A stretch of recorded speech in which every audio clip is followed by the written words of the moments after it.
A prática da psicologia clínica é extremamente desafiadora, mas pode ser também profundamente valorosa, por alguns motivos. Bom, primeiro começa na nossa formação, na nossa graduação, aonde nós somos apresentados a uma série de manuais, protocolos, abordagens, casos clínicos de livro que muitas vezes não correspondem ao que de fato nós encontramos na vida real da prática clínica. Um outro motivo é que muitos dos nossos professores e daquelas pessoas que participaram da nossa formação enquanto psicólogos clínicos não necessariamente nos contaram das suas dores, das suas vulnerabilidades, dos seus medos, das suas inseguranças. E quando nós estamos, por exemplo, em um evento, em um congresso, em uma palestra, dá aquela sensação de olhar para o lado e parece que todo mundo sabe o que está fazendo, menos nós. Bom, eu já experimentei esses sentimentos, esses pensamentos, mas também não sei se por esse motivo você está aqui, mas eu escolhi a prática da psicologia clínica para ser a minha carreira, para ser o lugar da minha atuação profissional, porque para mim é extremamente valoroso participar, fazer parte da transformação de outra pessoa que está diante de mim, para que ela possa viver a vida de uma forma mais plena e mais significativa. Nessa caminhada, eu encontrei a terapia de aceitação e compromisso.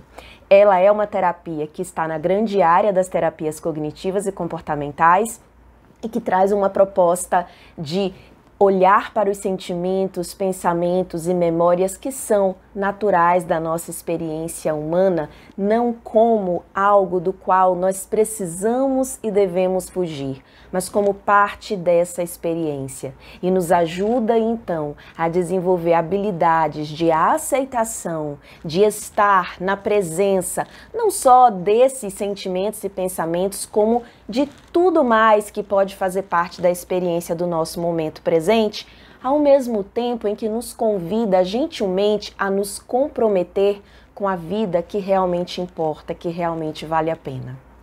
Meu nome é Gisele Ferreira, eu sou psicóloga clínica, como você está vendo, sou especialista em terapias contextuais, em terapia analítico-comportamental e nessa minha caminhada, elegendo aí a terapia de aceitação e compromisso como sendo o modelo terapêutico principal para que eu levasse para a minha prática clínica, eu preciso dizer para você que não foi simples transformar a teoria em prática. Mesmo depois de abraçar uma abordagem e de estudar muito sobre um modelo terapêutico, não é simples e aqui entra um outro grande desafio que muitas vezes não é falado para nós.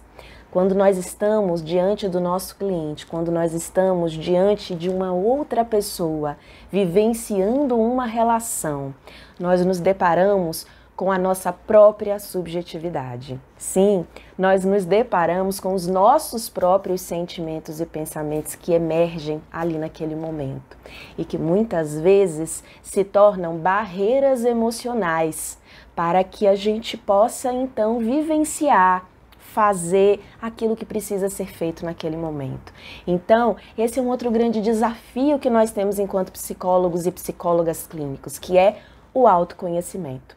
Nessa caminhada, eu fui desenvolvendo pouco a pouco uma ferramenta que foi sendo um conjunto de exercícios práticos, úteis, alinhados com a terapia de aceitação e compromisso, mas em que eu coloquei também um ingrediente que foi fazendo muito sentido para mim, que foi, na verdade, uma grande necessidade que eu tive, de olhar para a minha própria história de vida para perceber quais sentimentos e pensamentos que dela emergiam no momento atual, ao longo de uma sessão, nos meus relacionamentos, na minha vida hoje. Então, essa integração de olhar para a história de vida e encontrar ali o padrão de comportamento que foi adquirido naquele sistema familiar que nós vivenciamos no primeiro momento e que foi mantido e generalizado ao longo da vida, eu carinhosamente dei o nome de modo sobrevivência a esse padrão.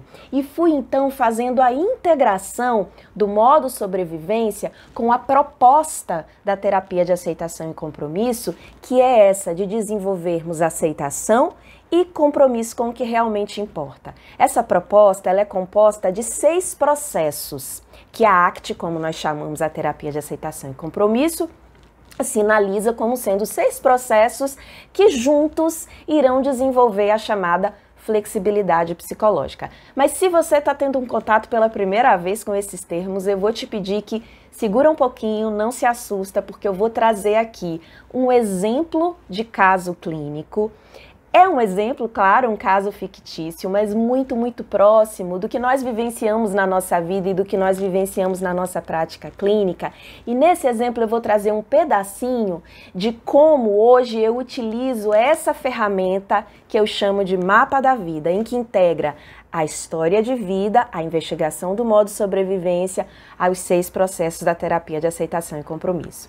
Eu vou te mostrar já esses slides, mas antes eu preciso te dizer que o mapa da vida, primeiro, ele não tinha uma forma ainda, ele não era uma ferramenta, ele era um conjunto de exercícios que eu utilizava para me guiar na minha prática clínica. Ele era também um princípio, uma forma de conduzir a conceitualização de casos, os objetivos terapêuticos e a elaboração de estratégias terapêuticas para mim e para muitos colegas que compartilhavam comigo dessas mesmas ideias. Depois ele foi se tornando uma ferramenta, eu fui refinando, fiz então um workshop ao vivo com diversos colegas em que eu pude apresentar essa ferramenta e na medida em que eu vi que o mapa da vida foi se mostrando útil para outros colegas, para outros psicólogos clínicos, esse ano, então, ele se transformou num curso, o curso Mapa da Vida, que hoje tem mais de 200 alunos, colegas queridos, pessoas que compartilham esses valores de buscar uma prática clínica que é 100% humana, 100% genuína, vinculada com um propósito e com valores pessoais, que é responsável e ética, porque olha para um modelo terapêutico que está muito bem fundamentado teoricamente, mas que ao mesmo tempo é descomplicada, é uma prática clínica possível, em que nós podemos viver e desenvolver num caminho em que a clareza e a segurança são os nossos principais convidados aí nessa caminhada. Então você vai ver agora um pequeno exemplo de como o mapa da vida pode ser utilizado e ao finalzinho eu volto para falar com você. Nós vamos imaginar então que o nosso cliente fictício, Bob, chegou nos trazendo a seguinte situação. Ele tem se sentido um verdadeiro procrastinador e está em sofrimento por isso. Ele sente culpa porque ele entende que ele deveria estar terminando a dissertação dele de mestrado, aqui no nosso caso fictício, e a partir dessa culpa que traz muito sofrimento e muito desconforto, ele se engaja então em fazer qualquer outra coisa que traga algum alívio, como por exemplo, ele vai maratonar as séries do Netflix. Ele passa ali à tarde, à noite, e aí vem aquele pensamento, caramba, eu sou um verdadeiro fracasso. E esse pensamento também traz muito sofrimento, ele não quer ficar na presença desse pensamento. E aí ele cede a um ou outro convite para sair ou para fazer qualquer outra coisa, vai dormir de madrugada, no outro dia acorda sem disposição e tudo recomeça. E ele diz para o terapeuta, me ajude, eu preciso parar de procrastinar. E diante de um conteúdo como esse, nós geralmente buscamos uma resposta, uma solução para o problema que o cliente está trazendo. Fazemos isso quase que no piloto automático, como se fosse nosso papel resolver. Diante de um conteúdo difícil, nós nos angustiamos se nós não temos a resposta. E aí vem, o que é que eu devo dizer agora? O que é que eu devo fazer nesse momento? Como que eu vou resolver essa questão? E colocamos então todo o nosso foco, como se tivéssemos ali uma lanterna nas mãos, colocamos o nosso foco somente naquele conteúdo que o cliente está trazendo naquele momento. O que se torna um problema, porque o contexto, ele é muito mais amplo. Há muito mais variáveis além do conteúdo que o cliente está trazendo naquele momento. Como, então, nós vamos olhar para todas essas variáveis? Como, por exemplo, a função do que o cliente está trazendo para nós, que é a relação entre variáveis, as barreiras emocionais que estão ali diante de nós, as barreiras emocionais do cliente e do terapeuta. Como é que nós vamos olhar para o que realmente importa para o nosso cliente, para os valores dele? e também para os nossos valores. Como é que nós vamos estar em contato com o momento presente se o nosso foco está em dar uma solução para o nosso cliente? Sequer nós podemos observar o que nós estamos sentindo e pensando no momento. E também como é que nós vamos perceber quais processos que estão em ação e quais procedimentos nós podemos escolher. Como, então, olhar para todas essas variáveis? Na proposta que eu estou trazendo aqui, que é o mapa da vida, tudo começa com a investigação da história de vida, o chamado modo sobrevivência. O modo sobrevivência é o padrão de comportamentos que foram adquiridos no contexto familiar e mantidos ao longo da vida, e também generalizados para outros ambientes. No caso de Bob, nós vamos imaginar um modo sobrevivência também fictício. A gente começaria investigando o sistema familiar de Bob. Mas é claro que a forma de fazer isso não é também no piloto automático. Antes da investigação do modo sobrevivência, nós vamos ter empatia, nós vamos validar, nós vamos construir vínculo com o nosso cliente. Eu falo muito sobre isso dentro do curso Mapa da Vida. Não é simplesmente um protocolo de agora nós vamos investigar o modo sobrevivência. Mas quando chegar então esse momento, quando nós percebermos que faz sentido fazer essa investigação, nós vamos então procurar entender qual era o papel de Bob no sistema familiar. Como que esse papel se generalizava para a escola, entre amigos, no trabalho? Vamos imaginar então que Bob vai nos contar a história de que ele foi o primeiro filho de uma família de 3 filhos, por exemplo. E que, então, ele foi um filho muito esperado, muito desejado e que havia muita expectativa em torno do desempenho que ele teria em tudo que ele fizesse na vida dele. E que qualquer passo que essa criança dava, tinha ali uma plateia para olhar e dizer, nossa, isso que ele fez é muito bom, como ele é um menino inteligente.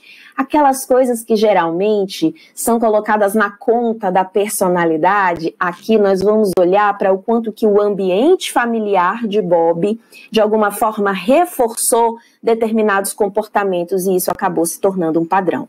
É claro que eu estou trazendo aqui um exemplo. Nós poderíamos estar falando de um sistema familiar que não necessariamente é composto pelo pai, pela mãe e por irmãos, mas sistema familiar sempre vai ser aquele contexto primeiro em que aquela criança viveu e onde ela certamente aprendeu alguns comportamentos que garantiram para ela naquele ambiente se sentir segura, que garantiram para ela afeto e segurança, porque sim, todos nós, todas as crianças irão buscar, independente do ambiente, algo que garanta o mínimo de segurança, de afeto e de proteção. Ainda que esses comportamentos sejam comportamentos úteis para outras situações ao longo da sua vida, ou ainda que esses sejam comportamentos, como nós diríamos, para se defender naquele momento. Bom, nós vamos então dizer que o modo sobrevivência que o Bob aprendeu para sobreviver a esse ambiente que esperava um filho magnífico, um filho que desse muito resultado, vamos dizer que ele aprendeu aí o modo sobrevivência do filho nota 10. Ele era o filho nota 10, o neto nota 10, o primo nota 10 na escola, ele era o primeiro da classe, tirava as melhores notas. Entre os amigos, ele geralmente era quem ajudava os amigos nas dificuldades escolares, ele geralmente é aquele amigo CDF. No trabalho, nos momentos em que Bob esteve no ambiente de trabalho, ele é aquele funcionário padrão. Bob, ele é aquela pessoa com quem nós vamos poder contar para tirar uma dúvida, porque ele parece aquela enciclopédia ambulante. E é claro que ele se sente na obrigação de ser o filho, o amigo, o funcionário, o aluno, nota 10, em grande parte do tempo. Quando nós investigamos o modo sobrevivência dentro da proposta do Mapa da Vida, ele vai ser o início de toda a construção que nós iremos fazer e que vai nos ajudar a olhar para o contexto atual. Afinal de contas, Bob nos trouxe um relato de algo que está acontecendo hoje na vida dele. Então, nós, olhando para esse modo de sobrevivência, nós vamos investigar o que a terapia de aceitação e compromisso vai chamar de barreiras emocionais. Os sentimentos, pensamentos, memórias que aparecem aqui agora e que estão, em sua grande maioria, relacionados com o modo sobrevivência. Já já nós vamos ver quais seriam as barreiras emocionais de Bob. Nós vamos investigar também os comportamentos de fuga esquiva. Sim, claro, porque em meio à cultura da felicidade, que nos diz que devemos a maior parte do tempo ter sensações de bem-estar, é claro que nós vamos aprender, assim como Bob, que diante de um sentimento e pensamento difícil, há uma série de coisas que nós vamos dedicar nosso tempo e nossa energia para a gente parar de sentir, parar de pensar. Não que isso seja possível, mas a cultura diz pra gente que isso é possível. E nós vamos perceber no relato de Bob que ele está exatamente num ciclo, acreditando e tentando, buscando alívio para esse sofrimento que emerge em forma de sentimentos e pensamentos. Pegando esse pedacinho, porque esse não é um mapa da vida completo, mas pegando esse pedacinho e trazendo para o exemplo de Bob, o modo sobrevivência ele seria o filho nota 10. E isso já diz pra gente que tipo de sentimento, pensamento e memória que Bob deve experimentar em diversas situações. Mas falando especificamente da situação que ele relatou pra gente, o pensamento de eu sou o fracasso, eu sou um fracasso, o medo de errar, a culpa, a insegurança entrariam aqui nas barreiras emocionais. E aí nós vemos que comportamentos de fuga esquiva, como ver Netflix, beber com os amigos, provavelmente outros que talvez ele não tenha relatado, como por exemplo, eu preciso estudar mais e mais antes de sentar para escrever esse trabalho do mestrado, eu preciso dar conta de outras coisas, acabam sendo comportamentos que trazem imediatamente um alívio, mas que a médio e longo prazo eles não funcionam. Eles não funcionam para tornar a nossa vida melhor. Eles não funcionam para que a gente direcione nosso tempo e energia para o que realmente importa. O mapa da vida, ele segue investigando outros impactos que esses comportamentos terão, investigando também o que importa, o que é valoroso na vida do nosso cliente, quais comportamentos que já existem ou que podem ser desenvolvidos no sentido de se aproximar do que realmente é valoroso. E tudo isso é feito com base nos 6 processos que a terapia de aceitação e compromisso traz como sendo 6 processos que precisam ser desenvolvidos para, então, ter a grande habilidade de flexibilidade psicológica, que eu costumo dizer que não é um lugar que a gente chega. Flexibilidade psicológica não é algo que a gente tem ou não tem, mas é algo que a gente pode treinar e desenvolver. Nós não vamos falar sobre isso agora. Dentro do curso nós exploramos cada um desses processos separadamente, sempre com muitos exemplos de caso clínico e também falando de como nós, enquanto seres humanos, estamos nesse mesmo barco de tentar fugir do nosso sofrimento humano, da nossa subjetividade e muitas vezes vamos acabar dedicando grande parte do nosso tempo aí a comportamentos de fuga e esquiva, como o Bob relatou pra gente. Olhando então novamente aqui para o relato de Bob, nós vamos poder conceitualizar o caso e intervir e não apenas responder ao conteúdo. Quando nós temos em mãos, então, uma clareza do modo sobrevivência. Imagina que uma das intervenções que nós poderíamos fazer e que não é necessariamente, digamos, uma intervenção pensada e planejada a partir da terapia de aceitação e compromisso, mas tão somente com a investigação do modo sobrevivência, é junto com o Bob perceber o quanto que essa culpa, esse pensamento de que eu sou um fracasso, esse medo de errar, já o acompanham de longas datas.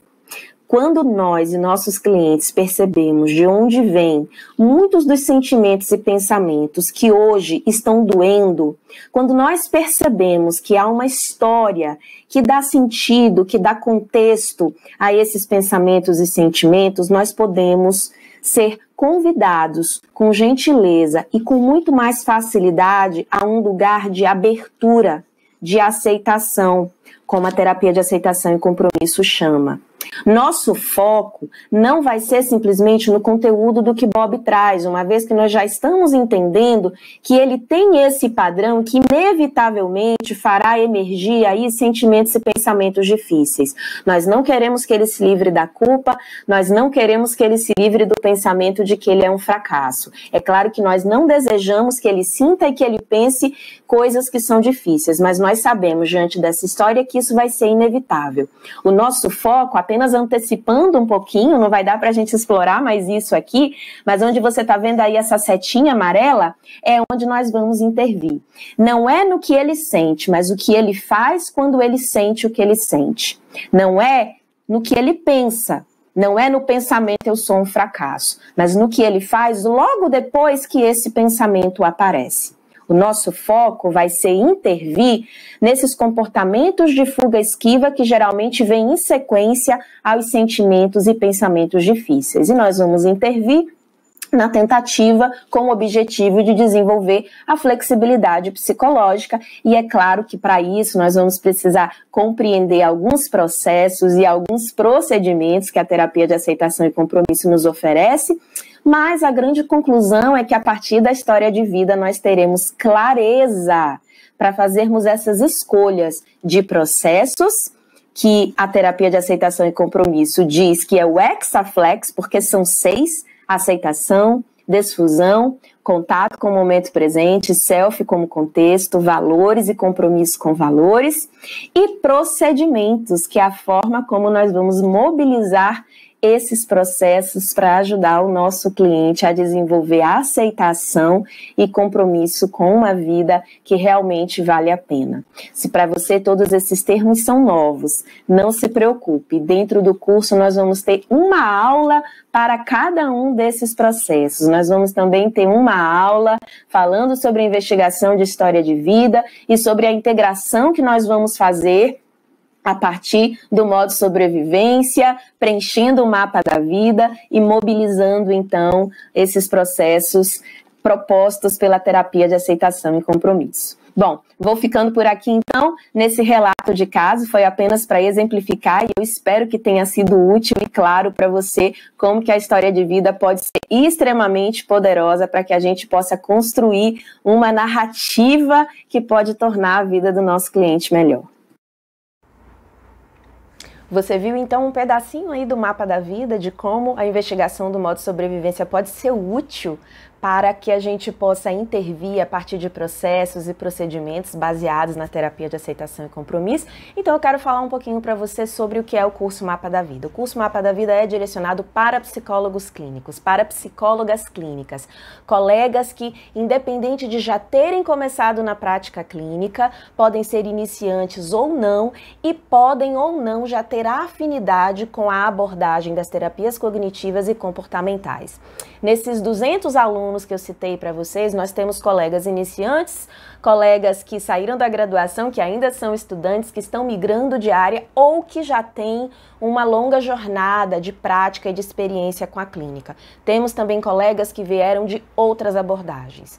Todos relatam que o curso Mapa da Vida trouxe uma maior clareza para olhar para o caso clínico e não só isso, o que mais chama a minha atenção e que não era a minha intenção inicial com o Mapa da Vida, eu realmente não sabia que ele traria esse impacto. Muitos dos relatos e dos feedbacks que eu recebo desses colegas e alunos é que o Mapa da Vida foi um convite para uma reflexão pessoal, para repensar os próprios valores, para repensar a própria história de vida e declarar amor a ela, desenvolver a aceitação e assumir compromisso com uma vida valorosa.